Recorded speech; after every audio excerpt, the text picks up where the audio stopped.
Hi everyone, so today I'm restoring a duplicating flask that my dad had given me years ago.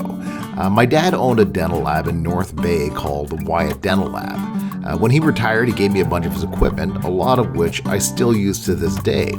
Luckily with dental equipment, it's pretty durable most of the time, and there's plenty of instruments and pieces of equipment that I'm still using after 25 years. I've never used these duplicating flasks before, but I'm happy that after all these years, I'm finally putting them to work.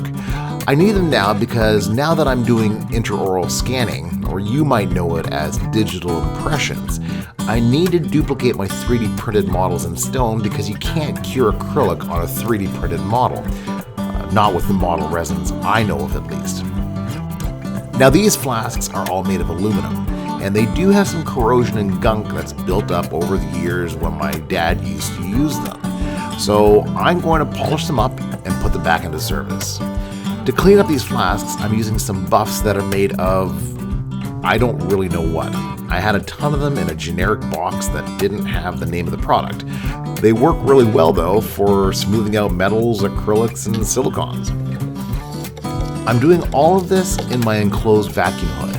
This job will get pretty messy and there'll be dust flying everywhere, so this thing will capture all of it.